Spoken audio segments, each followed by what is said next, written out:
atas kasih setia penyertaan Tuhan sepanjang hidup kami.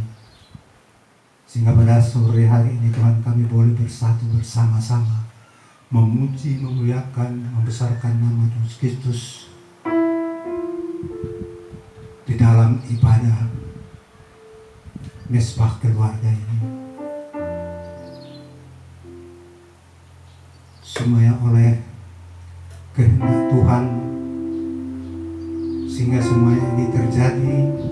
Biarlah ini semuanya akan membawa hormat kemuliaan bagi Yesus Kristus, akan melalui ibadah-ibadah kami di mesbah-mesbah keluarga. Nama Tuhan dipuji, disembah, diperlihatkan, dan Tuhan hadir dan memberkati dan mengajar melalui firman-Mu. Terima kasih Tuhan, kami mengakui kekurangan, kebodohan kami, dosa, pelanggaran kami berbuat terhadap sesama kami. Mohon penasihat-Mu Tuhan, ampuni sucikan kami dari salah dosa, dan suciku adalah pantas pamit surga. Tuhan, pada saat ini juga Tuhan kami rindu mendengarkan firman-Mu. Oleh karena itu Tuhan, jamah setiap hati kami, kuduskan hati kami, sehingga kami layak untuk menyambut firman Tuhan di dalam hidup kami, untuk menjadi terang bagi jalan-jalan kami dan pelita-pelita kami. Terima kasih Tuhan, terima kasih Yesus. Berfirmanlah Tuhan kepada kami, karena kami anak-anak-Mu sudah siap untuk melayanikannya. Dalam nama Yesus Kristus kami mau menyambut firman Tuhan. Amin.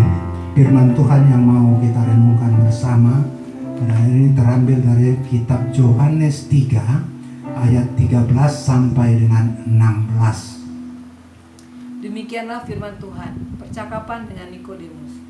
Tidak ada seorang pun yang telah naik ke sorga selain daripada Dia yang telah turun dari sorga, yaitu Anak Manusia. Dan sama seperti Musa meninggikan ular di padang gurun, demikian juga Anak Manusia harus ditinggikan, supaya setiap orang yang percaya kepadanya beroleh hidup yang kekal. Karena begitu besar kasih Allah akan dunia ini, sehingga Ia telah mengaruniakan anaknya yang tunggal, supaya setiap orang yang percaya kepadanya tidak binasa, melainkan beroleh hidup yang kekal. Amin.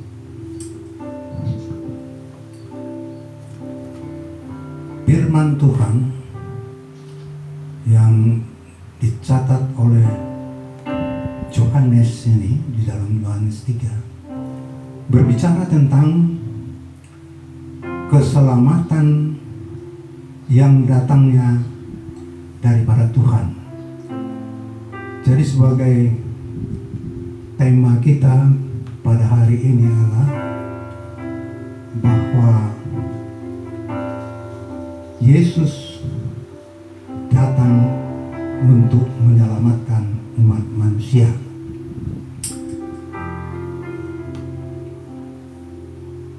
Bapak Ibu Saudara yang dikasihi Kristus, jemaat Tuhan khususnya yang ada Palu, Putri, Barmo dan sekitarnya,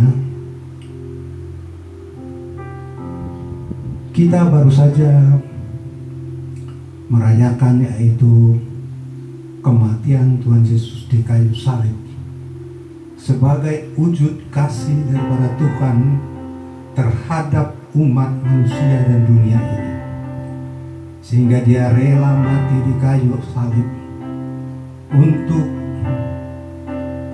menyelamatkan seluruh manusia dari kuasa kematian oleh karena dosa. Karena firman Tuhan mengatakan upah dosa adalah maut. Tetapi oleh karena itu, karena ketidakmampuan manusia yang Tuhan sendiri mengetahuinya, sehingga Tuhan Yesus mengambil alih untuk karya penyelamatan umat manusia dalam dunia ini dari kutuk-kutuk dosa itu,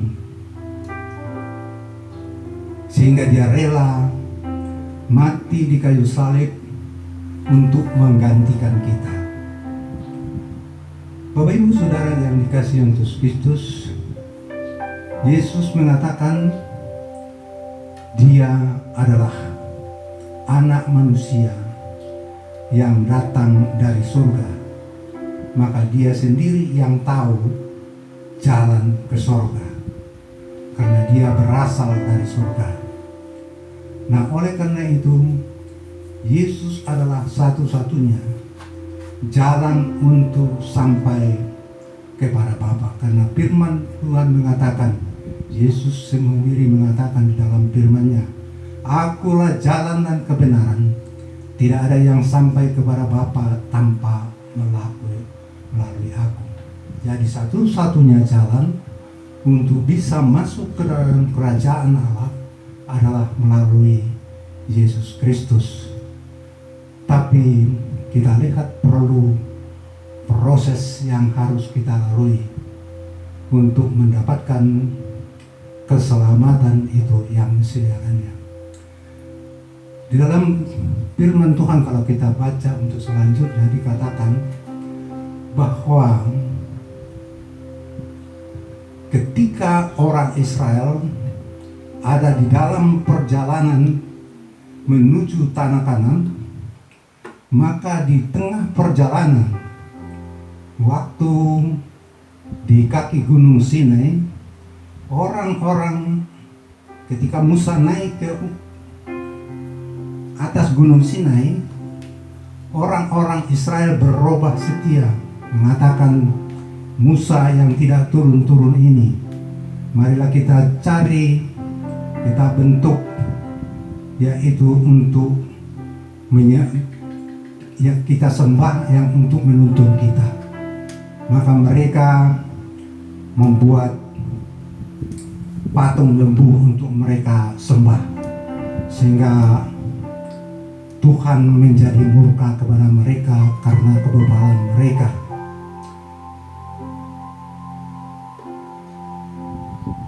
Oleh karena itu maka orang-orang Israel mengalami penghukuman yang datangnya dari Tuhan, yaitu dengan mendatangkan ular-ular yang memagut orang-orang Israel, sehingga begitu banyak yang korban menjadi mati.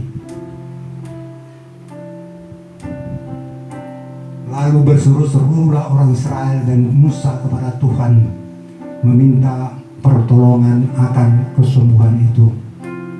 Maka Tuhan membuat patung ular yang ditinggikan, dipancangkan, dan mengatakan kepada orang Israel, siapa yang dipagut ular, apabila dia melihat yaitu patung ular yang ditinggikan itu, maka dia akan selamat.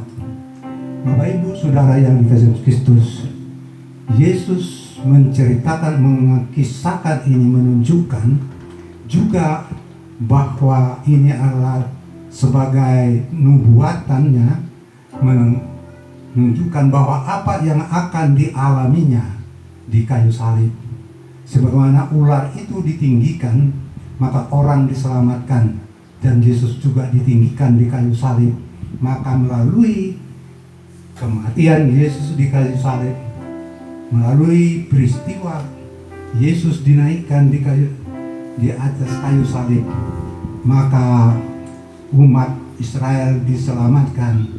Dan ketika Yesus ditinggikan di kayu salib, maka umat manusia juga diselamatkan. Oleh karena itu Bapak Ibu Saudara yang dikasihi Kristus, Yesus adalah jalan keselamatan yang sungguh luar biasa di dalam kehidupan kita.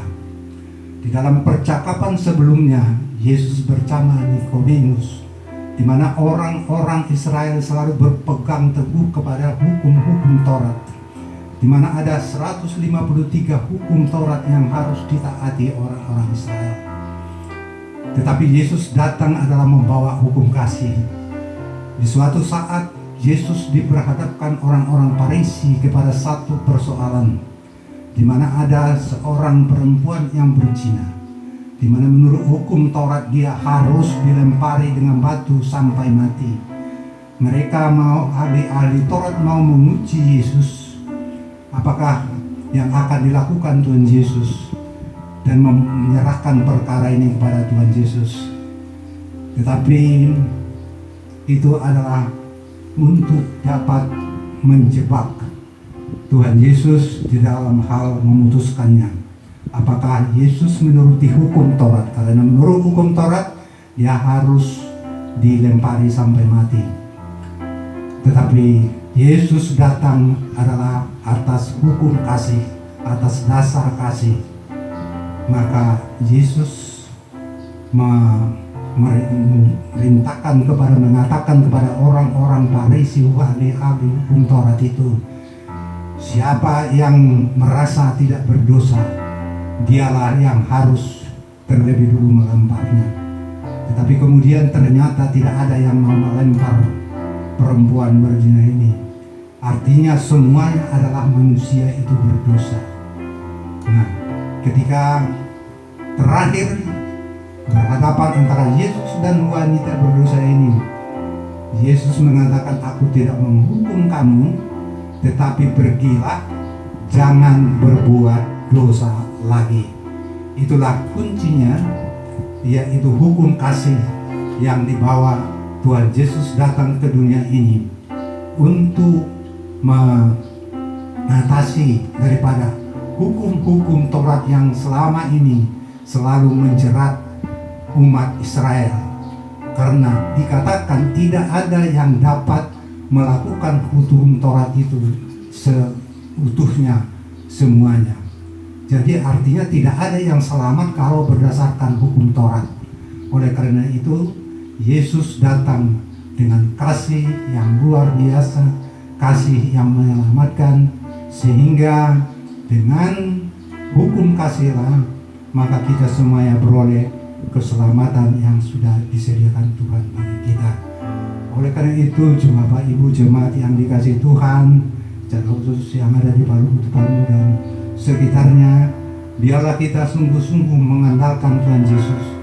Apapun persoalan permasalahan kita sudah diselesaikan Tuhan di kayu salib, tinggal saja kita mau taat atau tidak akan firman Tuhan.